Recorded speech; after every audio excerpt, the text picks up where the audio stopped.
Pemirsa, Presiden Amerika Serikat Donald Trump mengumumkan bahwa telah tercapai sebuah kesepakatan besar antara dirinya dengan Indonesia melalui dialog langsung dengan Presiden Republik Indonesia Prabowo Subianto.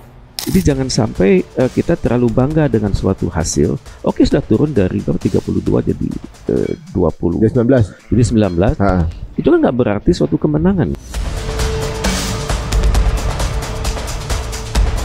Karena jangan sampai Indonesia ini menjadi limbahan dari produk-produk Amerika Serikat. Tapi Indonesia sebenarnya lebih condong ke Amerika atau ke Cina sih sebenarnya?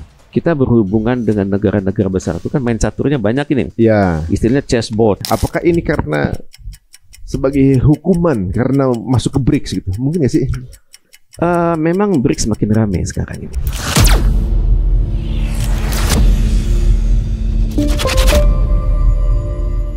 Ada kabar baru tadi pagi, katanya Indonesia ini ada kesepakatan dengan Amerika Serikat akan belanja 244 triliun. Detailnya nanti mungkin bisa dilampirkan oleh teman-teman semuanya gitu ya. Belanja yang begitu besar dan juga lumayan besar ini meringankan pajak belanja kita kalau ke Amerika atau masuk ke Amerika itu cuma 19% dari semestinya 32%. Iya, dan sekarang ini kita akan ngobrolin apakah impact ini termasuk dengan keberadaan Blok Indonesia ini berada di mana. Kita udah ketemu dengan Bang Teguh Reza Shah. Assalamualaikum Bang. Waalaikumsalam, selamat sore Bang. Sore Bang. Kita panggilnya Bang Reza atau Bang Teguh nih? Boleh, terserah Dari Bang. namanya Teguh kayaknya asalnya dari Aceh Bang. Oh dari Aceh, ya, jelas tahu semua ya. Untuk cerita untung panggil apa aja terserah. Panggil apa aja terserah ya. Bang, ini kan kalau kita lihat ya, walaupun beritanya baru tadi nih keluar ya, walaupun secara resmi tapi penjuru bicara kepresidenan udah Hasan Nasbi ya. Udah declare gitu ya bahwa akan ada pembelanjaan gitu ya. Itu lumayan besar juga itu ya kalau hitungannya Bang. Gede ya. Bapak 245 ya? Iya, sekitar triliun gitu. Triliun. Itu dan itu sepertinya udah jadi kayak orang misalnya ada sepakatan lu janji beli sama gue ya gitu. Jadi belinya semi maksa ya, kali ya. Dalam bahasa Sundanya namanya tawis dedet itu. Apa tawis dedet? Jadi tawis dedet itu pokoknya Anda seperti Abang bilang tadi, pokoknya Anda terima aja ya. Udah. Kita karena udah ditawis di belakang punggung kita ya iya, tapi tanpa bisa ngelihat tanda tangannya tinta atau gimana gitu ya. Tapi ya kalau Amerika bilang begitu ya ini tentunya untuk kampanye global dia kan. Benar bahwa ya. Indonesia sudah beli produk saya 245. Buat pencitraan juga ya. Buat dia pencitraan. Tapi kan bagi kita kan harus detail dulu dong. 245 itu apakah nanti wujudnya itu harus beli sepenuhnya dari dia. Kemudian apakah nanti ada produk yang dibikin di Indonesia? Karena kemudian juga 245 itu berapa lama? Jadi ini yang harus didetailkan dulu oleh Amerika Serikat dan oleh kita. Jangan kita terlalu cepat puas dengan sebuah angka, tapi tanpa tahu rinciannya, Bang. Jadi saya sangat berharap setelah ada statement dari juru bicara istana ini, ada detailnya. Misalnya turunnya 245 itu apa saja, kemudian bagaimana nanti pajaknya, karena bagaimanapun ada pajak yang buat Amerika kan, buat perusahaan-perusahaan itu kan. Namanya itu military industrial complex itu. Jadi perusahaan-perusahaan besar Amerika Serikat yang skalanya miliaran dolar itu dengan pemerintah Amerika Serikat itu punya hubungan simbiotik ya. Saling dukung dan didukung juga oleh pemerintah negara bagian di mana perusahaan itu berada, dan juga didukung juga oleh politikus Amerika Serikat yang karirnya tergantung pada donasi dari perusahaan-perusahaan itu untuk kampanye mereka. Jadi ini di dalam negeri Amerika Serikat urusnya besar. Jadi angka itu nanti akan ada buat pajak perusahaan tersebut, dan juga nanti begitu barang masuk ke Indonesia emangnya nggak ada pajak? Ada juga. Tampaknya ini harus didetailkan dulu oleh pemerintah Indonesia. Maksudnya 24 itu udah termasuk pajak, itu termasuk pajak atau enggak? Ini yang kita belum tahu Bang. Belum jelas. Karena kalau nanti 245 itu misalnya kan nggak mungkin langsung cash masuk ke Bank Indonesia kan? Mungkin dipegang dulu oleh Bank of America kan, bank-bank Amerika kan, atau bank-bank yang punya afiliasi dan pemerintah Amerika Serikat. Nanti ngocurnya kapan ke Indonesia? Nanti begitu nanti menjadi barang itu datang ke Indonesia kan ada pajak lagi kan? Jadi siapa nanti juga kita harus jelas. Nanti pesawat Boeing itu kalaupun datang itu yang pegang siapa gitu. Untuk pas kayak apa gitu ya? Iya. Apakah Garuda? Kemudian juga apakah ada perusahaan lain yang di bawah Danantara misalnya kan? Ini kan harus didetailkan. Jadi saya berpikir ini baru babak pertama dari sebuah angka yang 200 miliaran dolar itu kan. Dan untuk itu juga saya harus tahu dong dari Indonesia nanti siapa yang pegang itu barang, siapa yang bertanggung jawab kepada DPR itu siapa. Jadi jangan sampai kita terlalu bangga dengan suatu hasil. Oke, sudah turun dari 32 jadi 20. Jadi 19. Itu kan nggak berarti suatu kemenangan kan. Oke lah kita bilang kemenangan kan di bawah Vietnam kan. Vietnam 20%. Tapi kan ada ujung-ujungnya juga dari Amerika Serikat kan. Barang saya bebas masuk ke Anda kan. Ini harus jelas juga barang bebas itu barang apa? Apakah kebutuhan pokok? Apakah kebutuhan industri? Apakah barang berlisensi tinggi? Kemudian apakah barang-barang yang dibutuhkan pada saat bencana, pada saat misalnya terjadi rawan pangan dan sebagainya kan? Itu harus kita detailkan dulu Bang. Jadi sehingga dengan Amerika Serikat tidak bisa mengatakan menang Indonesia sudah ikut saya, tapi kita juga harus berpikir dong Cina itu bagaimana sikapnya gitu. Bagaimana dengan transaksi ini? Lah ya, kita belum tahu kan. Bisa saja nanti Amerika Serikat mengatakan kampanyenya Indonesia mungkin anggota BRICS, monggo, tapi dia pasarnya sudah saya pegang. Jadi ini hal-hal yang sensitif yang kita harus jelaskan kepada publik. Karena jangan sampai Indonesia ini menjadi limbahan dari produk-produk Amerika Serikat. Kan Trump bisa mengatakan barang saya masuk ke Anda 0%. Tapi 0% itu sektor mana? Level teknologinya seperti apa? Kemudian juga apa kita butuh barang-barang itu kan? Jangan sampai barang-barang itu datang untuk dumping. Nanti dia lihat Cina kirim misalnya komputer, Cina kirim produk-produk yang berteknologi rendah gitu ya. Indonesia nerima dia kirim juga begitu. Jadi jangan sampai ya barang-barang asing itu masuk ke kita dengan mudahnya dan pemerintah kita tidak mengawal UMKM kita dengan baik, sehingga nantinya UMKM kita jadi hancur di tanahnya sendiri gitu kan. Jadi ini mesti didetailkan dulu isinya apa aja ya. Betul, betul. Dan ini kan karena jumlahnya gede kan, Presiden kemarin lama jalan-jalan, kunjungan dinas, kunjungan kerja ke Rusia sudah. Beliau pidato di Saint Petersburg Economic Forum, gede itu. Itu ketemu banyak kepala negara, ketemu banyak menteri-menteri. Pasti kan banyak MOU yang dibuat kan. Kemudian beliau terbang ke Paris. Di Paris mengikuti kegiatan Akbar itu, Bastia itu gede itu. Dan ratusan prajurit kita di situ kan. Kemudian beliau ke Belgia. Pasti kan banyak MOU yang dibuat kan. Kemudian pada saat yang sama beliau mengkonfirmasi dengan Amerika Serikat sudah ada persetujuan ekonomi kan. Hal ini kan harus dibukakan ke publik. Jangan sampai terkesan sulit di follow up begitu. Ini kan jumlah gede, kemudian melibatkan banyak bantuan asing, melibatkan banyak prosedur diplomatik, juga melibatkan banyak urusan dengan bank. Kalau oke lah, misalnya duit itu masuk, siapa Bank Indonesia yang terima gitu? Apakah Bank Indonesia atau boleh bank lain? Kemudian nanti juga bagaimana pertanggungjawabannya dengan DPR. Karena DPR kan punya secara konstitusional punya hak mengawasi pemerintah kan. Jadi mohon setelah hari ini kita mendapat penjelasan dari juru bicara negara, saya sangat berharap dalam beberapa jam ke depan ada detail. Dan syukur-syukur Presiden bisa menjelaskan di parlemen. Sehingga dengan demikian rakyat tahu persis bahwa ini bermanfaat bagi kita semua untuk jangka panjang dan prosedur hukumnya terawasi dengan baik. Karena kalau kita melihat ya terus teranglah sebulan terakhir kan banyak cerita-cerita kan di mana di negara ini banyak terjadi hal-hal yang berbeda dengan teori good governance kan. Banyak orang yang dipanggil oleh KPK kan. Kemudian banyak dana-dana triliunan yang belum dipertanggungjawabkan dengan baik. Hal-hal ini yang harus kita penyalahgunaan ini ya. Bahwa kalau dilihat oleh pihak Barat, Indonesia itu punya tradisi tidak mengawasi dengan ketat sirkulasi keuangan dalam negeri kan. Kita harus buktikan sekarang. Semoga banyak kasus-kasus besar ini bisa diproses dengan baik, benar. Kemudian pada saat yang sama, kita menerima apapun namanya dari Amerika Serikat itu dalam jumlah gelontoran besar.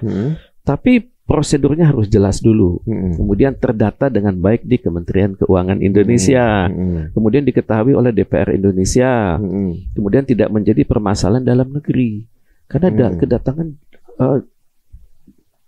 entah namanya apa gitu, apakah foreign direct investment ataukah ini trade, ini kan yang harus jelas. Karena semua itu ada hukumnya dalam negeri Indonesia. Jadi jangan sampai suatu keputusan yang baik tapi mendapat penafsiran yang beragam dari kementerian lembaga yang ada di Indonesia. Karena belum detail informasinya untuk apa saja kegunaannya, karena itu bukan uang yang kecil ya. Tapi saya percaya sih memang siapa tahu memang ada pasti untuk kebaikan sih. Cuma apakah kita butuh dengan barang-barang itu gitu? Ya betul, bener.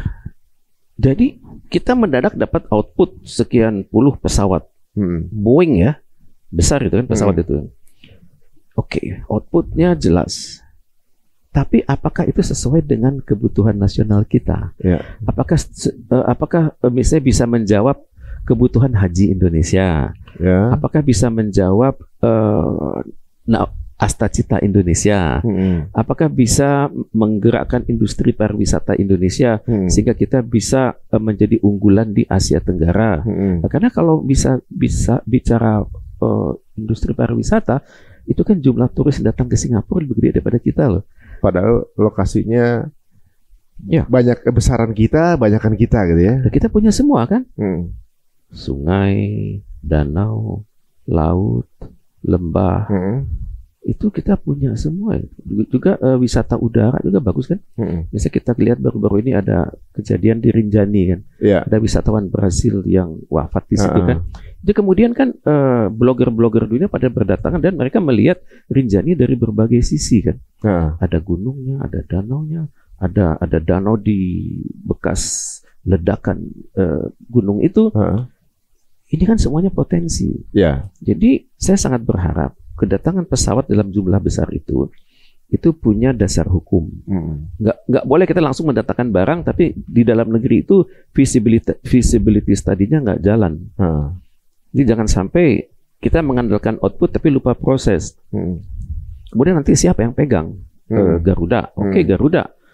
Garuda Indonesia. Tapi kalau di Belanda itu Garuda itu namanya beda. Apa tuh? Good and reliable under Dutch administration. Iya, orang Belanda tahunya begitu, Garuda Indonesia. Oke lah, Anda punya Garuda, maskapai nasional. Anda sejiwa juga dengan Bhinneka Tunggal Ika kan, burung Garuda kan. Dalam bayangan Belanda itu kagak ada beresnya itu. Good and reliable under Dutch administration. Jadi apapun yang ada di Garuda itu hanya beres kalau kami yang pegang. Ya, kita nggak bisa salahin dong. Baru denger saya nih singkatan Garuda. Karena burung yang asli namanya Garuda nggak ada kan sebenarnya? Ya, kalau kita datang ke Thailand namanya Garud. Ada burung. Ada burung Garud. Dalam mitologi itu ada. Garud, tapi di Jawa Barat ada juga. Ada. Orang Thailand nyebutnya Garud ya. Garud. Ya, orang-orang. Burung apa sih itu? Ya itu mitologi, burung raksasa. Baru tahu artinya itu ya. Tapi apakah itu memang di jalan? Kenapa cuma mitos saja itu ungkapan itu? Di Belanda masih dikenal istilah itu. Pokoknya Indonesia itu kagak beres kalau bukan kami yang pegang. Ya buktinya kan tahun 45 kita udah merdeka kan 17 Agustus kan. Tahun 45 tuh kami bangsa Indonesia. Ini ya, itu Bung Karno dan Hatta kan. Tapi Belanda kan datang lagi. Berapa kali dia agresi besar-besaran itu? Ya kan? Itu karena dia nganggap ente ini belum beres-beres, harus saya yang pegang. Ya sikap mental seperti itu masih ada kan. Ya, jadi menarik juga ya.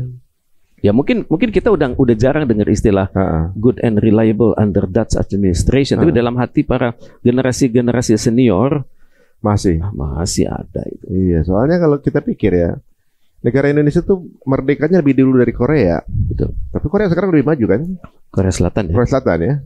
Atau juga mungkin Jepang. Jepang sendiri waktu itu kan kita merdeka, dia lagi dibom atom. Betul. Sekarang disitulah hebatnya generasi muda Indonesia ya.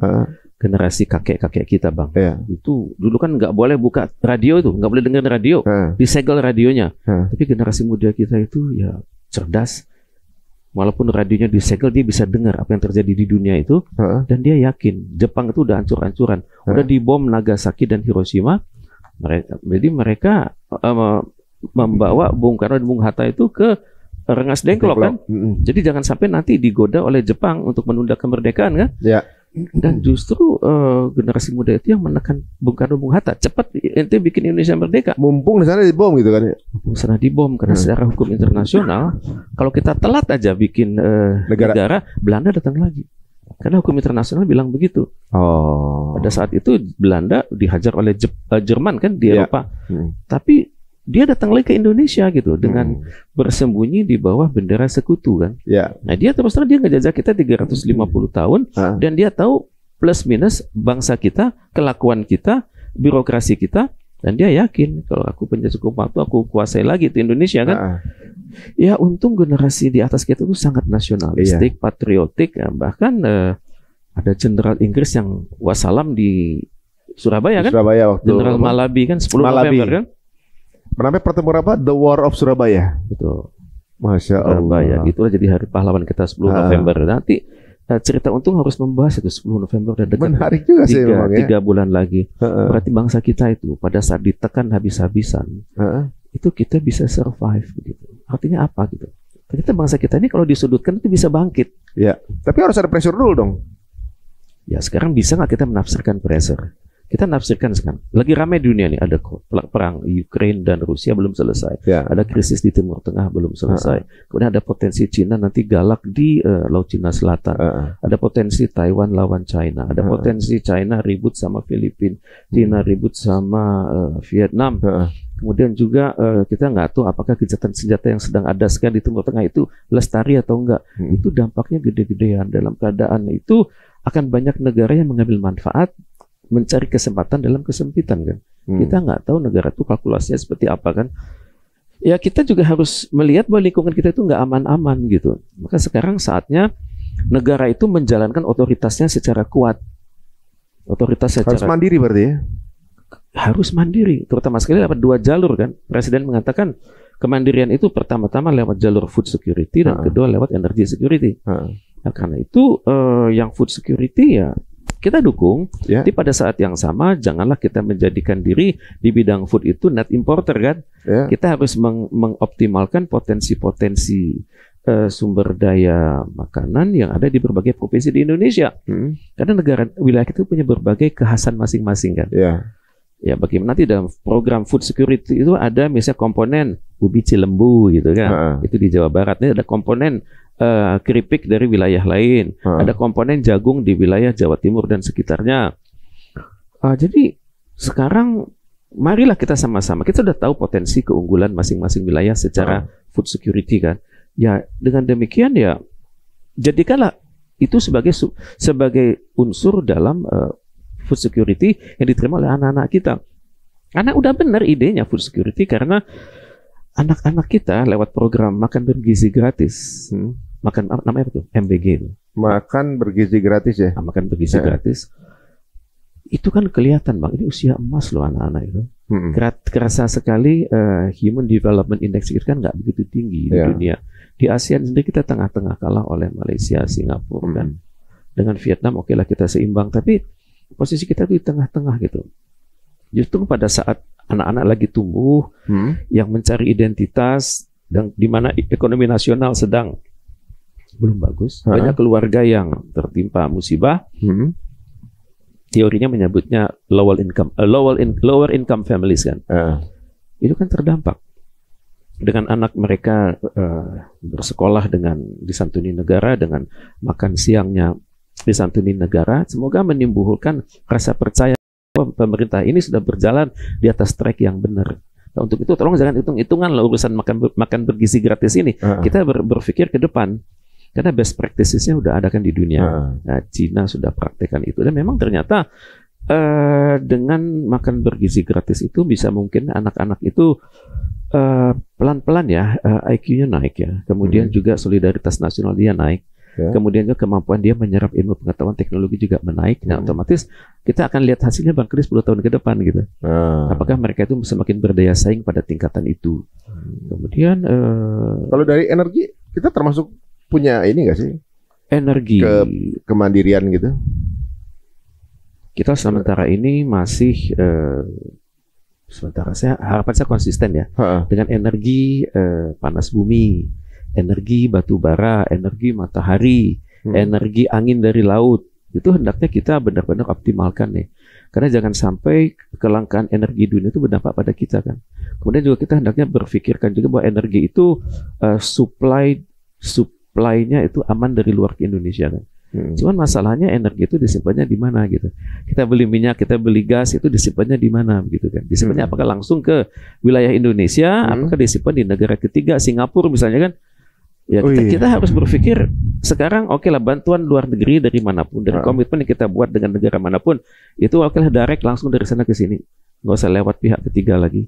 Karena lewat pihak ketiga itu ada urusan lagi, ada urusan pajaknya lagi, ada transshipmentnya lagi, apalagi ada jasa yang di depan mata nggak kelihatan, tapi tentu kita harus tanda tanganin kan. Ada brokernya. Betul. Jadi banyak itu semua, banyak aktor yang terlibat. Elemen ya. Nah, jadi karena itu saya sangat berharap ya, dari semua komitmen yang Presiden lakukan di luar negeri dalam sebulan terakhir, itu outputnya langsung ke Indonesia, dan kita bisa proses dengan baik dan benar di dalam negeri Indonesia dan transparan, sehingga tidak menjadi gunjingan di dalam negeri. Karena biasanya namanya gunjingan itu kan semakin kencang dekat tahun pemilu kan. Nah, kita belum apa-apa udah bicara tahun 2029 ke depan kan. Pemilu 29 ya, masih 3 tahun lagi sih ya. 4 tahun lagi ya masih ya. Ya 4 tahun lagi, tapi kan apakah masuk tahun keempat pemerintahan bisa berjalan dengan baik? Apakah loyalitas para menteri itu tetap, apakah sudah setengah loyal kepada parpol di mana mereka berada?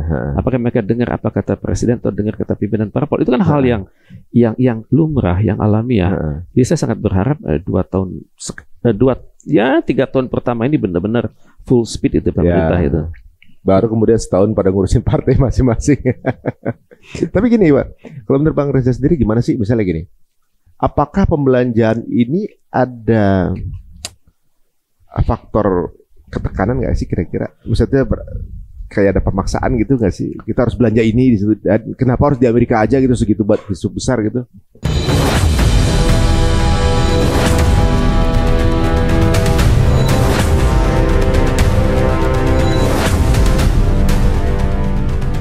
Dan ketika luka ini terus kita dramatisir, maka luka ini akan bisa menghancurkan diri kita. Kita akan kehilangan fitrah-fitrah baik kita.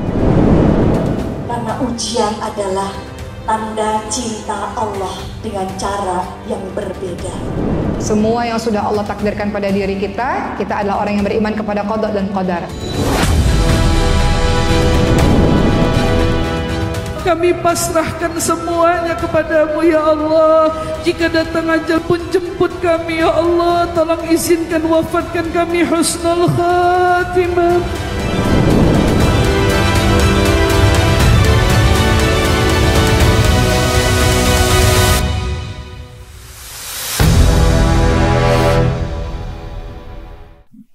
Saya dalam teori yang terjadi ini ada dalam black box, kotak hitam, yang kita sebagai pengamat nggak bisa baca. Tapi pasti ada hitung-hitungan pemerintah. Pasti pada saat ngitung-hitung pemerintah itu dalam benaknya itu ada kepentingan nasional Indonesia, ada sesuai dengan tujuan nasional Indonesia, ada kesesuaian dengan rencana pembangunan jangka panjang Indonesia, ada lagi kesesuaian dengan nawacita, ada kesesuaian lagi dengan prinsip-prinsip ketahanan nasional, ekonomi nasional, kemandirian nasional. Itu semua itu resep-resep itu ada di sini kan. Tapi nanti pada saat menafsirkan apa yang akan ini lakukan, kita lakukan dengan negara tertentu. Ya, pertanyaan pertama saya adalah apa sih kepentingan nasional kita dan negara tersebut? Ini yang pemerintah harus jawab. Dan bagaimana kita menempatkan diri kita bersama dalam kedudukan bersama dia. Sekarang kita kan duduk sama rendah, berdiri sama tinggi kan. Nah, apakah dalam hubungan internasional pemimpin kita berpikir begitu juga? Harapan saya begitu. Nah, kalau begitu, kalau kita berpikirnya kita dengan dia setara, maka tentunya you scratch me, I scratch you, kira-kira. Jadi Anda tekan saya juga tekan Anda. Simbiosis mutualisme ya. Tuh, tepat sekali. Ya, cuman masalahnya kita harus punya SWOT kan untuk menilai itu kan. SWOT diri sendiri, kemudian SWOT bilateral, dan juga kita tahu SWOT dia. Ini kan dia kan nggak akan ngasih kan SWOT dia. Nah, untuk itu harus pemimpin mereka yang berunding itu harus sangat pintar. Minimal udah punya perhitungan ya itu ya. mengenai SWOT-nya dia, perkiraan menurut kita. Betul. Dan juga kita harus loyal pada negara dong. Karena siapapun yang ditunjuk untuk mewakili negara, loyalitasnya harus kepada negara, kepada negara kesatuan RI, kepada masyarakat Indonesia. Bukan loyalitas kepada partai saya kan, bukan loyalitas kepada bisnis saya, bukan. Harus berpikir menempatkan kepentingan nasional di atas kepentingan pribadi. Ya. Apakah semua kita berpikiran gitu ya? Saya harap begitu. Ya cuman ya seringkali dalam suatu perundingan itu kan tertutup ya. Pihak sana mungkin bisa neken. Oke, Anda minta turun dari angka X ke angka X-1, tapi konsekuensinya adalah Anda terima produk saya jenis ini gitu kan. Kita harus bertanya. Makanya perundingan itu harus punya bank data yang sangat bagus. Misalnya perunding itu harus tahu bahwa pergerakan angka itu akan berdampak kepada jutaan UMKM di Indonesia. Puluhan juta masyarakat Indonesia hidupnya tergantung pada sektor-sektor tertentu. Jadi misalnya ada sektor-sektor yang nggak boleh diganggu gugat, harus menang berunding dengan negara lain. Dan untuk itu kan tim perunding kita harus punya bank data yang bagus. Dan bank data itu tidak sembarangan dikasih kepada orang, itu rahasia negara itu. Nah, untuk itu ya sangat-sangat berharap apapun hasil dari perundingan dan pihak luar tersebut ada manfaatnya langsung yang dapat diproses oleh masyarakat kita. Dan kemudian walaupun dinikmatinya lama, entah jelas kapan, tapi jelas masyarakat kita tahu gitu bahwa yang dilakukan oleh pemerintah itu sesuai dengan kepentingan nasional Indonesia. Siapapun kita akan mendapat manfaatnya dalam beberapa saat mendatang. Ini kan harus terbuka kepada publik. Jadi publik jangan dikasih tahu terima duit sekian miliar dolar, kemudian kalau dihitung dalam triliun sekian ratus triliun, tapi kemana selanjutnya kan? Jadi untuk itu ya kita juga harus berpikir terima bantuan dalam jumlah besar, oke, tapi selanjutnya duit itu dikemanain? Tentunya harus dikelola dengan baik, bukan hanya di Jawa saja, tapi di berbagai wilayah di Indonesia, di mana nanti pihak penerima bantuan, entah namanya proyek apapun investasi, itu merasa bahwa ini untuk mereka juga begitu. Dan untuk itu kan kita harus berpikir, kita mau taruh di pulau misalnya Sumatera, Sulawesi, Kalimantan, ya masyarakatnya harus siap dulu, pemerintah daerahnya juga harus siap bahwa ini sesuai dengan rencana pembangunan jangka panjang mereka, dan masyarakatnya juga harus siap. Karena kalau masyarakat merasa ini kok proyek nasional berada di tanah kami, tapi orang kami nggak ada yang kerja di situ kan, ini jadi masalah baru. Iya, itu yang ramai kemarin itu ya. Maksudnya perusahaan-perusahaan luar yang datang sini, karyawannya juga dari negaranya gitu kan. Ya, ini kan yang harus diproses dengan baik, perizinannya dan juga jaminan dari provinsi, kota, kabupaten itu untuk menerima itu dengan legowo begitu, bahwa oke, kami terima proyek tersebut, tapi juga kita ingin tahu domain power planningnya seperti apa. Tahun pertama berapa puluh pekerja dari sana dan berapa puluh pekerja dari kami. Jadi jangan sampai nanti daerah melihat itu kerjanya hanya nyupir-nyupir doang, anak kami juga bisa kan. Itu kerjaannya hanya misalnya gali-gali doang, orang kami juga bisa. Ngakunya insinyur tapi ternyata kerjaannya begitu. Ini harus dibukakan kepada publik gitu, agar kita Indonesia bisa berpikir bahwa apa yang dilakukan oleh pemerintah nasional di level nasional itu seirama dengan apa yang dibutuhkan di level daerah. Wah, benar juga sih. Itu jangan semua spending itu harus sesuai dengan kebutuhan, dan mengeluarkan anggaran nanti yang rencananya 200 triliunan itu tentunya juga kan bukan angka yang kecil ya. Ya Bang ya. Gede lah Bang. Agak yang besar gitu ya. Apakah ini kan mungkin ini asumsi aja sih. Apakah kemudian quote unquote gitu, seperti kemudian dipaksa untuk belanja sebesar itu gitu? Apakah ini karena sebagai hukuman karena masuk ke BRICS gitu? Mungkin nggak sih? Memang BRICS makin ramai sekarang ini. Dulu kan namanya BRICS kan, BRICS kan, Brazil, Rusia, India, China dan South Africa kan. Sekarang namanya mungkin masih BRICS, tapi kita di Indonesia bicaranya BRISIK loh. Berisik. Ada Indonesia di situ. Di tengah itu ada India. Berisik ya juga ya. Berisik, ya enggak? Jadi ramai kan kita masuk kan. Brazil, Rusia, India, South Africa, Indonesia kan. Terakhir China kan. Berisik. Oke lah. Memang Amerika Serikat mengatakan kan, bagi negara yang masuk BRICS itu kami kenakan ekstra 10%. Berarti kemarin kita deg-degan kan, 32 tambah 10 jadi 42 kan. Kemudian juga memang Trump itu belum mendetail sektor mana saja yang dikenakan 10% tersebut kan, tapi kita udah takut duluan kan. Ya, untuk itu saya harus akui, memang masuknya kita ke dalam BRICS itu membuat dunia itu bergetar ya. Bergetar. Ya. Terakhir kan ada duet presiden kita sama presiden Brazil. Yang satu mewakili Asia, gede loh Indonesia tuh. Penduduk kita kan keempat terbesar dunia itu. India, iya, pertama India 1,44 gitu kan. Kemudian Cina 1,39 gitu kan. Oh, Cina tuh kalah dengan India. Mulai kalah oleh India sekarang. Kalau kecenderungan ini berjalan terus, Cina makin naik terus. Kemudian ketiga itu Amerika 300 jutaan, kita 280-an kan. Nah, berarti kan kalau kita gede ya. Jadi Barat tuh udah ngitung itu. BRICS itu anggotanya sekarang makin nambah. Otomatis kemampuan purchasing power dia makin tinggi, GDP dia makin tinggi, standing dia makin tinggi. Dia punya potensi menandingi kami kan di G7 kan. Ada ketakutan itu, juga ada ketakutan nanti BRICS akan menjadi blok ekonomi tersendiri melawan blok ekonomi Amerika. Barat. 3 dari 4 itu BRICS. Nah, iya. Iya. India sudah, Cina sudah, Indonesia sudah.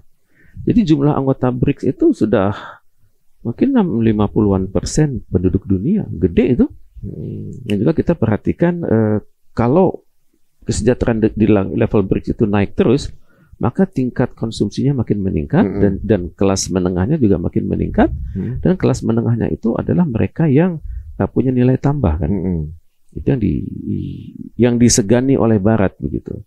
Tentunya harapan kita ke dalam Amerika Serikat, oke lah kami masuk BRICS memang karena bebas aktif kami kan. Kami tidak niat menjadikan BRICS itu sebagai kekuatan melawan Anda, justru Anda mestinya beruntung kami ada dalam BRICS. Lihat dong sejarah hubungan kita Indonesia Amerika Serikat, Indonesia Uni Eropa.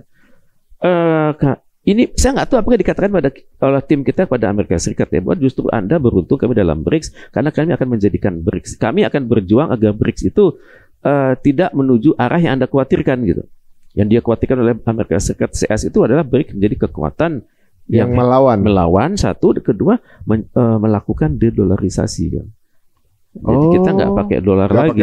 Takutnya itu. Ditakutkan oleh itu. Dan dia mengatakan kalau Anda melakukan dedolarisasi ya siap-siap. Nah, kita namanya Trump itu kan pagi bilang A, sore bilang B, besok lusa dia katakan lain lagi di forum-forum internasional. Ya bagaimanapun juga kita berharap ya apa yang kita dapat dari dia itu sesuai dengan kepentingan nasional kita. Dan tentunya dalam memproses 400-an triliun tersebut ya kita kelola dengan baik dengan standar dia.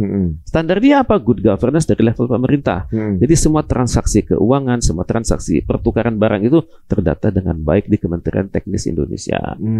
Kemudian apalagi kemampuan kita menerima bantuan tersebut. Itu harus dibenarkan secara undang-undang.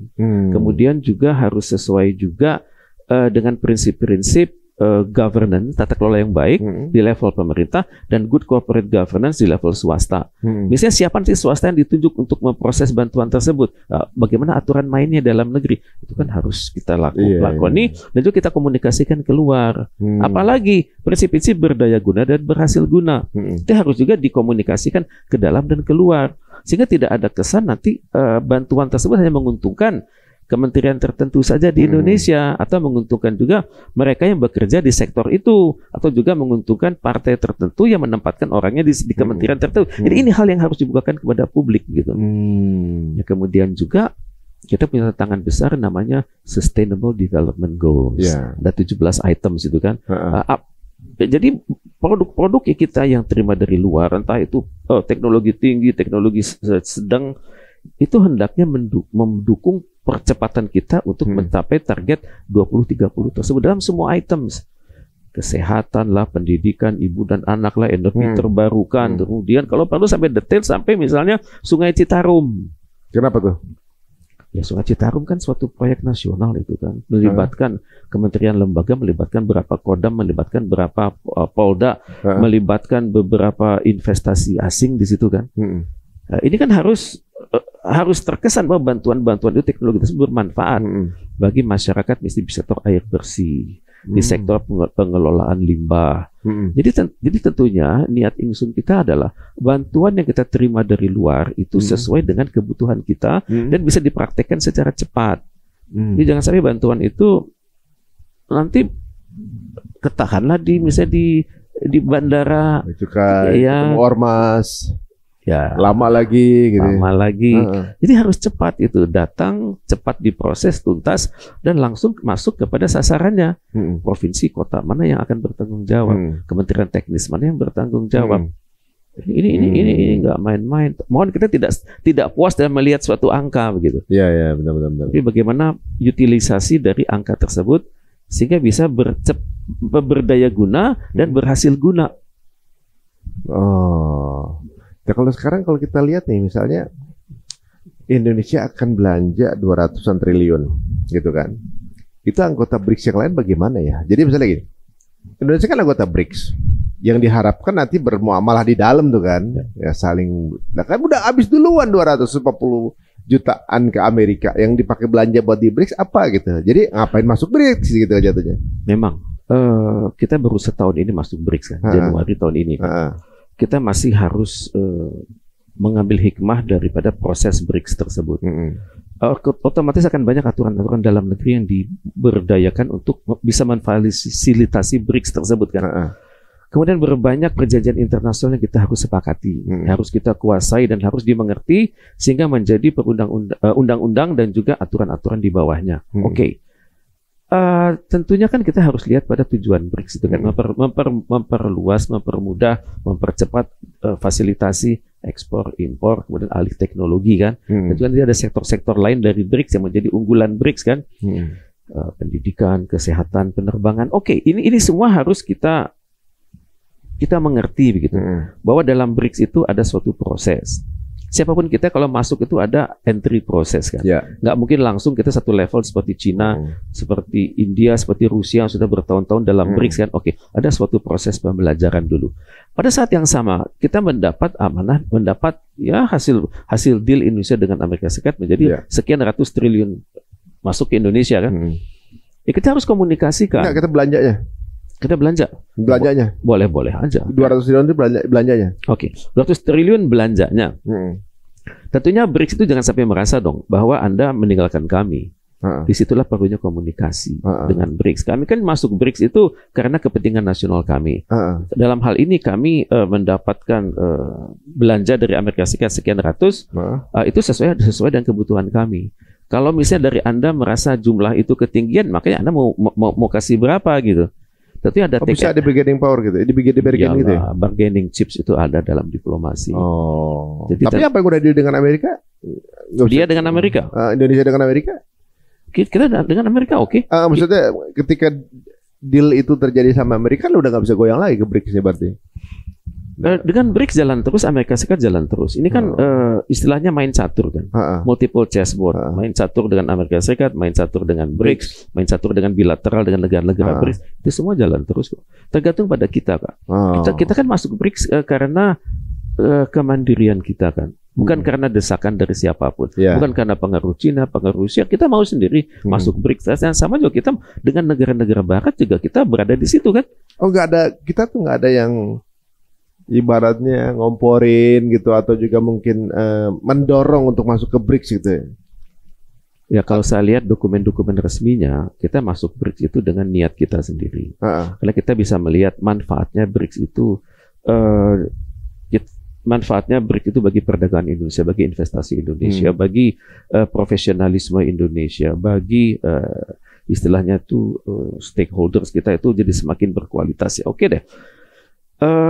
Kita masuk BRICS, nggak berarti kita membenturkan dengan Amerika, enggak. Nah, ini yang Amerika khawatirkan. Kita masuk BRICS itu menjadi kekuatan kolektif buat melawan dia, melawan G7. Itu yang membedakan Indonesia sama negara-negara lain. Kita masuk BRICS, oke, dekat dengan BRICS. Nggak berarti BRICS itu akan kita akan nunut. Nah, bahasa Jawanya itu swarga nunut neraka katut gitu. Surga ikut, neraka ikut juga. Nah, iya. Kita kagak mau kan? Nah, kita maunya ya kita masuk BRICS jadi anggota yang berdaulat di situ, berkepribadian di situ, tapi juga kita tidak mau menjadikan BRICS itu buat gempur-gempuran melawan non-BRICS. Itu yang harus kita komunikasikan kepada internal BRICS dan juga kepada Amerika. Kami transaksi sama Anda karena kebutuhan kami. Untuk itu kami akan kelola dengan baik, dengan bertanggung jawab. Jangan tekan kami untuk melakukan hal-hal di luar kemauan kami gitu. Tapi Indonesia sebenarnya lebih condong ke Amerika atau ke Cina sih sebenarnya saat ini dari sisi kebijakan? Kalau resminya kita mengatakan tidak kemana-mana. Kita kalau resminya dengan sana dekat, dengan sini dekat, dan kita mengambil manfaat dari kedekatan itu kan. Nah, tapi tolong saya juga harus berpikir. Kita berhubungan dengan negara-negara besar itu kan main caturnya banyak ini. Istilahnya chessboard. Chessboardnya ada chessboard politics and security. Nah, itu dengan Amerika tuh. Ya buktinya apa coba? Itu si Garuda Shield itu dan Super Garuda Shield itu kan simulasi perang loh itu. Latihan di 3 pulau yang berbeda itu ada sekian ribu marinir Amerika Serikat di sini. Itu tidak kita lakukan dengan Cina. Itu dengan Amerika ya? Dengan Amerika, dengan teknologinya, teknologi luar biasa, dengan pertempurannya, latihan perangnya, pendaratan lautnya, pendaratan pantainya, kemudian latihan terjun payungnya, itu dengan Amerika. Itu banyak yang bilang kalau latihan militer dengan Amerika itu suatu saat jika dibutuhkan akan jadi ally. Oh benar. Suatu saat dibutuhkan mereka lawan siapa, kita jadi perwakilan gitu. Kita